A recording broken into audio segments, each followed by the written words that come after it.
अडानी समूह के शेयर धारकों के भारी नुकसान से फायदा किसे हुआ? हिंडनबर्ग रिसर्च की रिपोर्ट से गौतम अडानी को लगभग 10 लाख करोड़ रुपए का झटका लग चुका है। इतनी रकम उनकी जेब से नहीं गई है, लेकिन एक हफ्ते पहले उनकी कुल संपत्ति जहां थी वहां से उसकी कीमत में इतनी कमी आ चुकी है। एक हफ्ते में ही वो अमीरों की लिस्ट में नंबर 3 पर आ गए हैं। इसी सौदे का एक पुख्ता तरीका होता है कि वो शेयर या बॉन्ड किसी से उधार लेकर सामने वाले को सौंप देता है और फिर दाम गिरने पर अपना उधार चुका देता है। इस तरह के सौदों को वादा सौदा भी कहा जाता है, जहां बेचने वाला एक निश्चित तारीख पर एक निश्चित भाव पर बेचने का और खरीदने वाला उसी तारीख पर उसी भाव पर खरीदने का वादा कर लेता है। श्री खिसक्कर शुक्रवार की शाम तक 2 अलग-अलग लिस्टों में 17वें और 22वें नंबर तक पहुंच चुके हैं।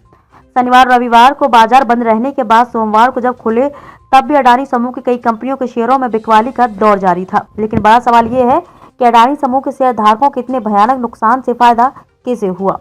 हिंडनबर्ग ने रिपोर्ट की शुरुआत में ही लिखा है कि उसने अडानी समूह की कंपनियों में शॉर्ट पोजीशन ले रखी है। ऐसा उसने अमेरिकी बाजारों में खरीदे बेचे जाने वाले बॉन्ड के जरिए और ऐसे डेरिवेटिव इंस्ट्रूमेंट्स के जरिए किया है जिनका लेन देन भारत के बाजारों में नहीं होता।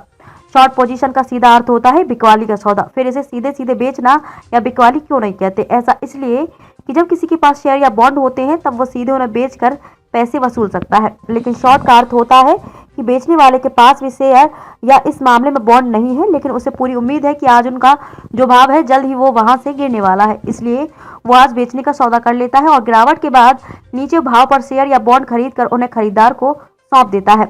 भाव का फर्क ही उसका फायदा होता है।